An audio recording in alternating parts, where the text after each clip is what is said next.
the Third, Mystery of Mamo was so awesome of a movie, there exist 4 different English dubs for it from 1978 to 2003. And roughly about a year ago, Discotek Media released a DVD copy containing all 4 of the dubs. And that is why I purchased this DVD myself.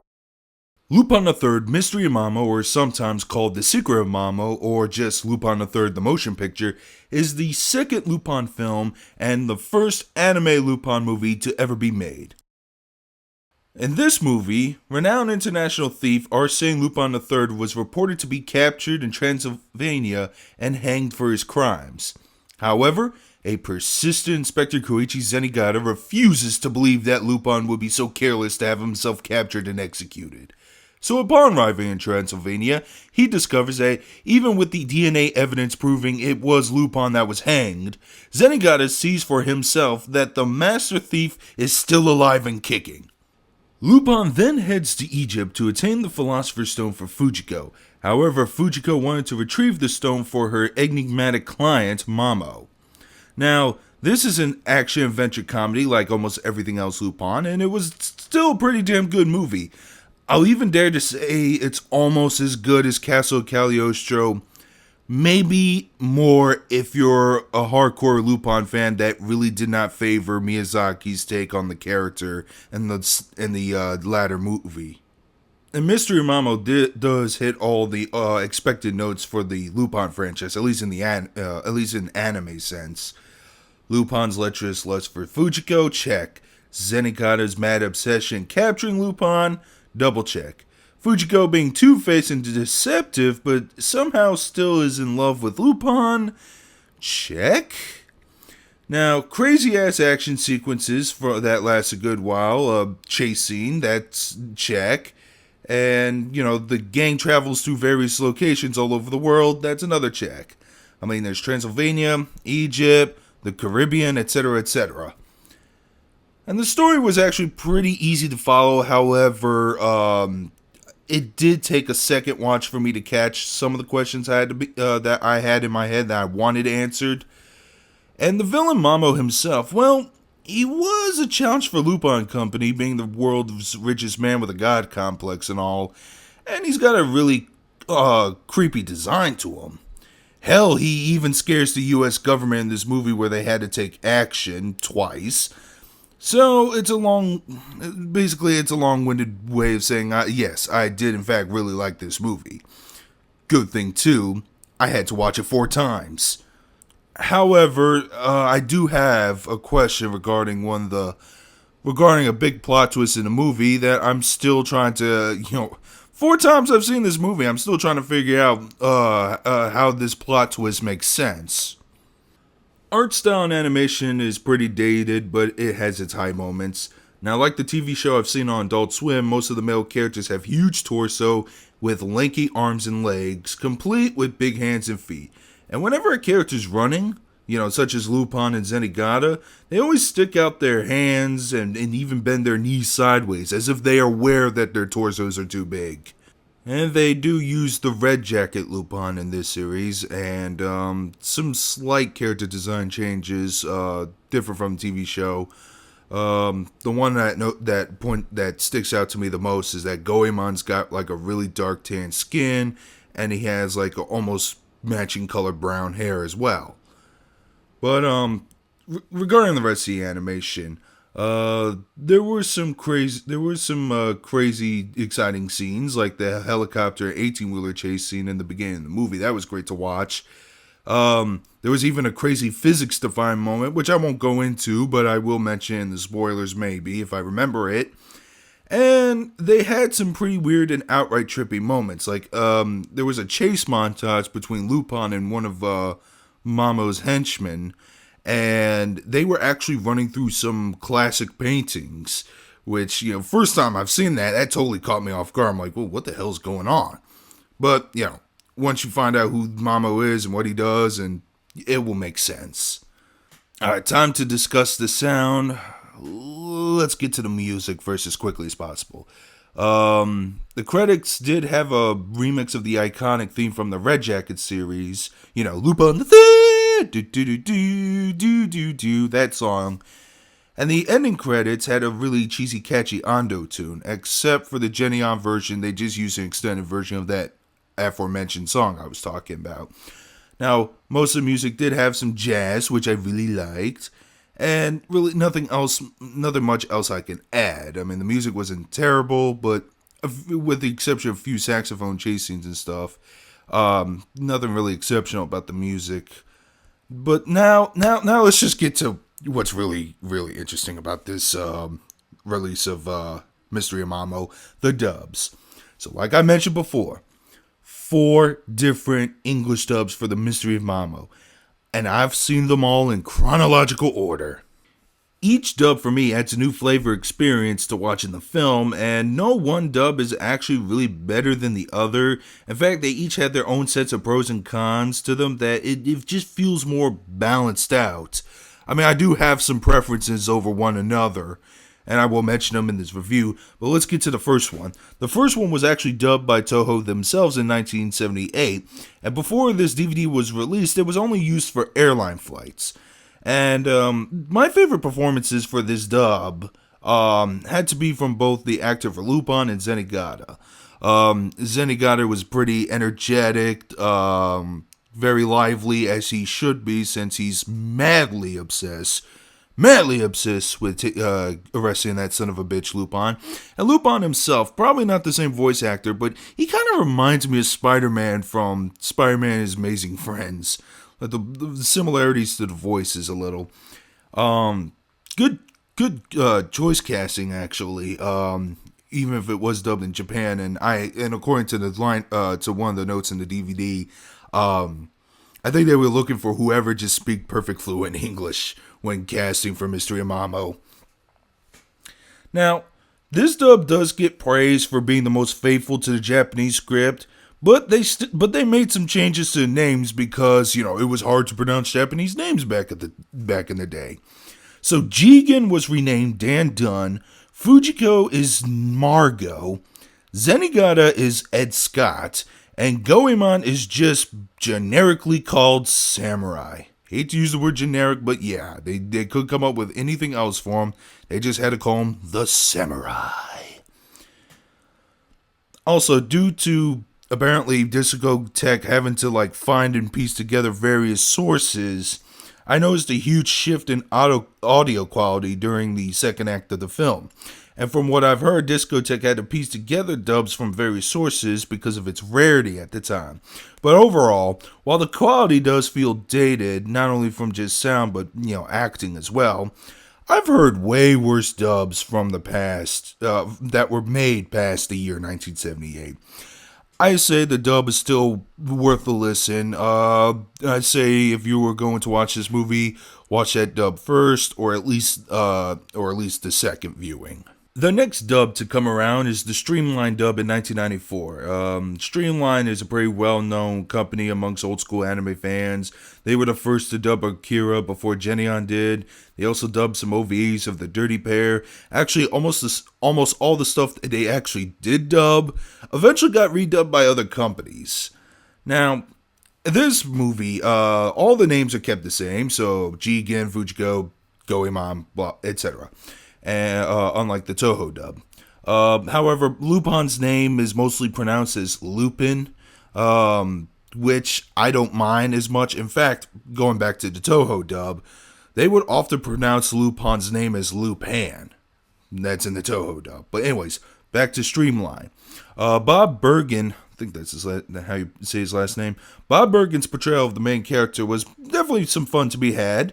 He really played the quirkiness of the character up to 11, especially in the scene where Lupin was about to give the Philosopher's Stone to Fujiko. And this script, as well as the succeeding ones, they've made some changes, in attempts to be wittier and stuff. If they succeeded or failed is really up to you, but I really didn't think it was all that damaging. The plot was still easy to follow with all those changes and stuff. Plus, also, the Streamline version, they slightly updated it to take place after the Cold War, which was referenced a few times, and the president's voice in a couple scenes actually sounds like Ronald Reagan. Yeah, the president of the United States is in this movie, but you can only hear recordings of him and just voices. You never physically see him, hence why they were able to get away with stuff like that. And Jigen's actor gave him more of a beatnik vibe to him, which I did not care for at first, but I eventually grew to like it as the movie progressed. But my favorite VA performances out of this dub go to Kirk Thornton's Goemon and Eddie Merman's Fujiko. Goemon has definitely the more appropriate, stoic, serious-sounding voice to the character, since he's the most serious type out of the gang. And Fujiko, she's definitely got the sexiest sounding Fujiko voice out of all of the existing dubs. Alright, so the third dub was from Manga Entertainment in 1995, which is the second rarest dub for the film. And it's actually my least favorite out of the four. Well, for one thing, and it's really not their fault, it's just copyright BS, Lupin III's name was changed to Wolf III. And I actually heard Streamline did the same when they dubbed Castle Cagliostro. I wouldn't know because the version I have is the more recent one with Solid Snake's voice actor voicing Lupin. Now, I really wasn't impressed with any of the voice actors' performances all that much. I mean, Wolf sounded really weird whenever he yelled. Some profanity was added, no F-bombs, but a lot of people were saying shit a few times they didn't before, which is kind of par for the course for most Manga Entertainment dubs. And Goemon, this is weird. It's like they couldn't decide to whether call him Goemon or Samurai. Most of the time he's called Samurai, but whenever they do try to call him Goemon, they hilariously mispronounce it as Go-Man. And speaking of Goemon, he had a really bizarre but kind of hilarious quote regarding Fujiko. I mentioned it on Twitter already, but during the scene where Jigen and Goemon scold Lupin for, trusting Fujiko, Goemon quotes from a wise man, "Nice asses turn men into asses." Yeah, that I had to do a double take on that one. Speaking of changes and bizarre things, some of the changes of the script that manga does, I'm not really fond of. It's even a little more mean-spirited, if you ask me. There's a scene where Zenigata's superior, it's either a chief or a commissioner, depending on which dub, he mentions that Zenigata has a daughter that's all grown up.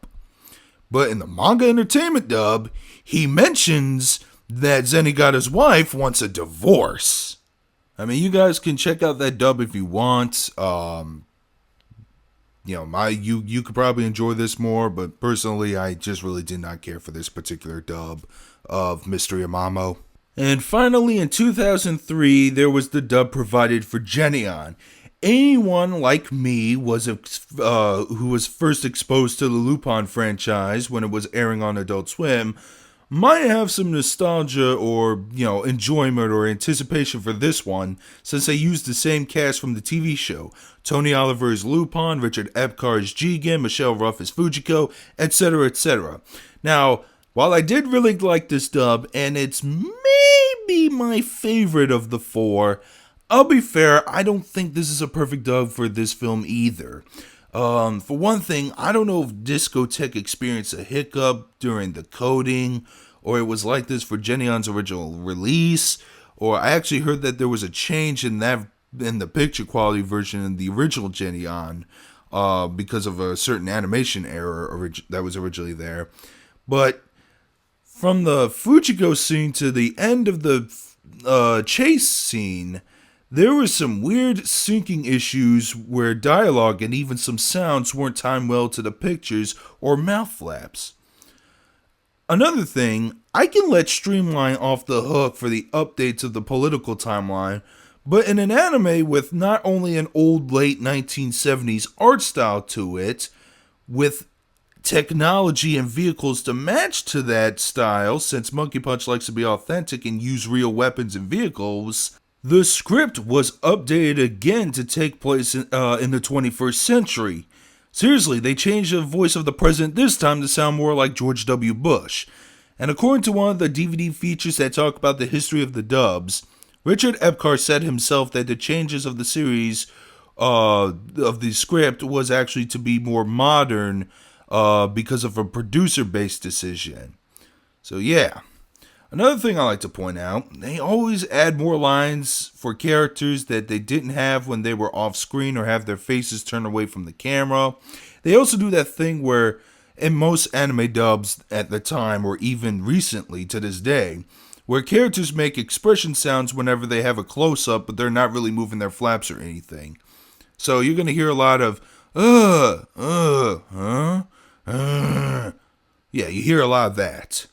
Even though I was actually kind of used to the times where they were being silent existing dubs. But the biggest example of that, of what I just described, would have to be Mamo's muscle henchman Flinch. In the previous dubs, he was a stern, silent dude who only had like one real line of dialogue. In the Geneon version, however, he grunts and groans more, and even has another line telling Fujiko to shut up in one scene. Now, however, all that said, I still really enjoyed this dub. My favorite character in the series is Jigen, and one of my favorite voice actors is Richard Epcar, and I actually really did like his portrayal of Jigen. And my second favorite character, Zenigata, I also liked his voice actor too in this dub. Like most Zenigatas, he does appropriately have a gruff voice whenever he's like in high maintenance mode, going crazy, obsessed with Lupin, screaming and yelling and stuff. However, when he's not like that, he kind of talks like this. It's this weird sounding voice. It just sounds really funny to me. But whenever he gets pissed off because he almost caught that son of a bitch Lupin and manages to escape his grasp, he always gets gruff. It's definitely one of the more unique takes on the character, that's for sure. And I didn't mention the portrayals of the villain Mamo either. Since he was a one-shot villain, I guess I'm cool with however he's portrayed in whatever dub. I really didn't hate any of the Mamos that were portrayed, but I did favor both the Geneon Streamline versions for making him sound way more sinister. So as a guy who's really into anime's history and loves looking up stuff like this, I think Discotek's release of Lupin the Third Mystery Mamo is worth a full price for anyone who's a historian or likes to see different versions of the same movie. In this case, it's just 4 different dubs. I know there were other versions that were edited for copyright reasons. Like there was this one scene where the Henry Kissinger parody was reading a magazine with Lupin hanging with the Justice League. I heard that version was censored in earlier releases, but it's retained in the Discotek version. So that's something that's really cool. Now, even if you do own one of the versions of this film already, I still say go ahead and pick up this DVD. I mean, just for the other 3 dubs and looking up the history of, this movie's release here in America, or at least in the Western world, for the English-speaking world, I say, support Discotek Media. They're doing a lot of things right. I mean, hell, they're releasing most of the other Lupin TV shows and OVAs that the other companies really don't care about. They're subtitled only, but it's still something. And, they even have the Green Jacket Lupin series, the first TV series. Now, the DVD features, they have an English trailer from the Toho dub and the Japanese trailer, they're the same trailer, just different speaking languages. The other features are a couple essays that are text-based, but they're still worth a good read. So that's my somewhat non-spoiler version of the review. I'll go into more details with a spoiler follow-up if you guys are interested. And that's all I got to say. Like I said, great movie. It's amazing that I think this is the most redubbed Lupin film, or just plain old Lupin in general, that's ever been released. Like I said, worth a full price. I say you go and pick this up. It's really worth checking out, especially if you're kind of a historian nut like me and my dad's side of the family is. So with that said, Darkscream 217 signing out. Oh, and the spoiler version will be out sometime later this week.